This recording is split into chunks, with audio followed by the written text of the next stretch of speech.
لا إله إلا الله Muhammad Rasul Allah.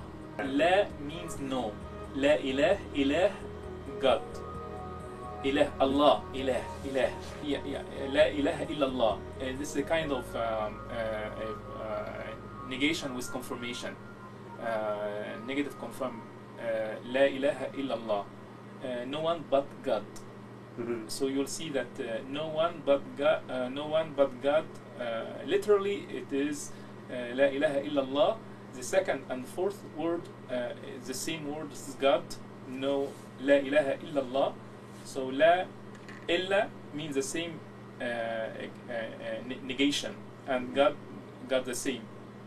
Muhammad Rasulullah, the second means Muhammad, Prophet, Rasul, Messenger. Allah. This is the third repeated word that repeated before in this first.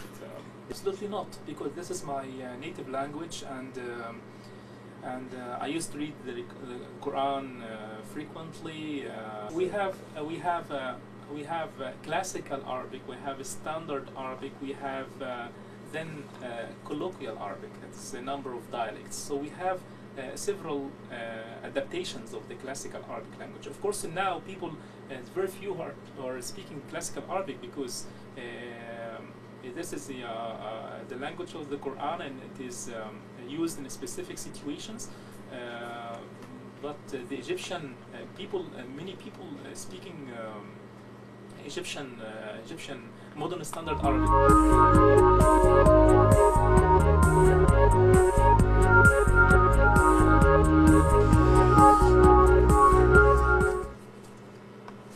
This is the first letter, Alif on top, and Ba bottom.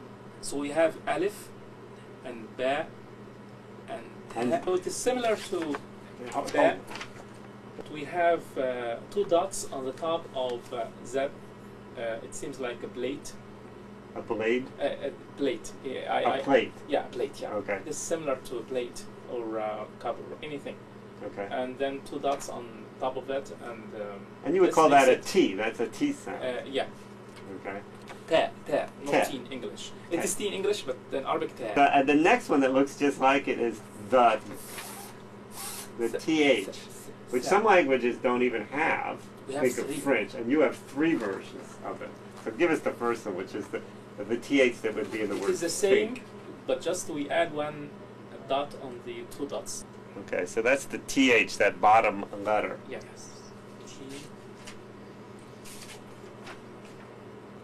All right, so it's like maybe a backwards J or something, but there you go. If we remove this dot, it would be Ha. This next letter would be an H sound. It would be Ha. Yeah, like not Ha. Ha. Ha. But Jim and Ha and Kha are similar in shape, but different in the place of dots. The first letter, the letter Jim, it is on the center of the Ha. Right. Jim. And for Ha, without any word and without any dot in the center, and Kha on the top of the shape of the letter. This is called Da, Ra, Ra. Don't talk, just Ra, Ra. They sound like Ziyad. Exactly, most of the consonants in Arabic similar to English. And just the vowel are different. We have short and longer, and we have three types of vowels. We have vowels which are similar to some vowels in English. You know, one main feature which distinguishes Arabic from English is that Arabic is cursive language.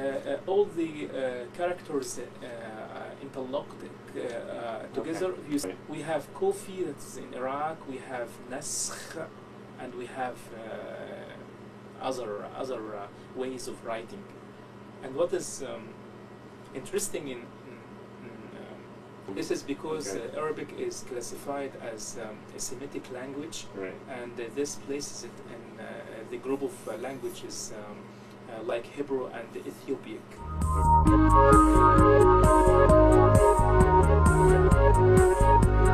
Bismillahirrahmanirrahim. ينزل الملائكة بالروح من أمره على من يشاء من عباده أن أنذروا أنه لا إله إلا أنا فاتقون. This is from one of the surahs in Quran, and what's similar to what we did yesterday, لا إله إلا Allah Muhammad Rasulullah. That is when a person converts from any other religion into Islam, he should by heart say this these words. It comes from the context of the ayah, because ينزل الملائكة بالروح من أمره على من يشاء من عباده. We know that angels is good, and when something good is ascended to from up to as a kind of when I'm blessed with something or a kind of intelligence, or this is a kind of grace. So this is a kind of grace, not blessing. I mean, and when it is a blessing, so this is a kind of good. This is La ilaha illa. Is what is so beautiful in selecting that verse is that it is quite similar to the statement that each person should. I mean that a person who is not Muslim should say in order to be housed within the in Islam, and to be called a Muslim. La ilaha illa Allah. We have here the same words we discussed.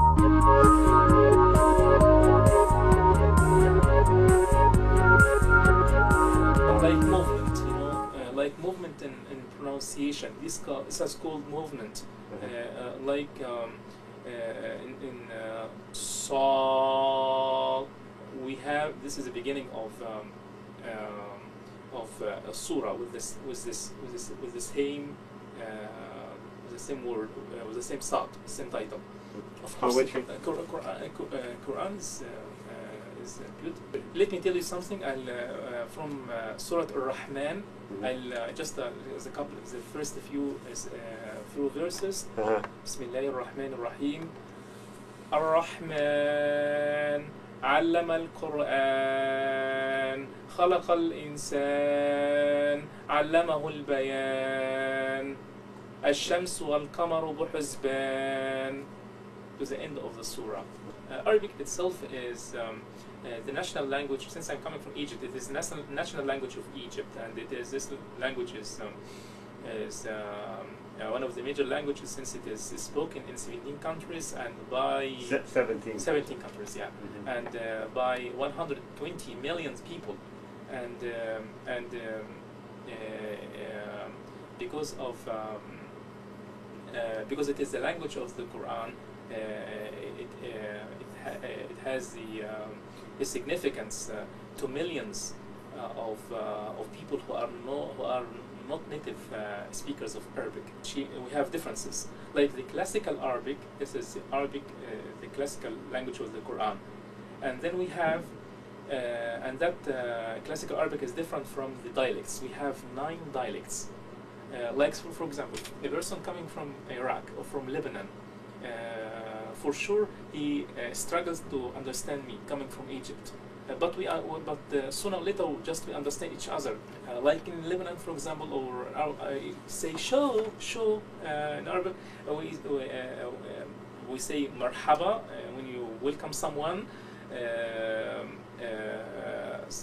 Some other can say ahlein, and these variations, even in Egypt, we have the major two dialects, the northern Egyptian and the southern Egyptian, and both are different. And since Mahfouz was awarded that Nobel Prize, this means that his work has a distinctive feature. For that reason, Egypt just invented another language, not totally invented, but this is called modern literary Arabic. Ah. Modern literary Arabic. It is different in syntax, in pronunciation, and vocabulary from the classical Arabic, but it depends on the Quran, and because of its dependence on Quran, so it has got to be the language of the streets, of newspapers, and spoken. Thanks a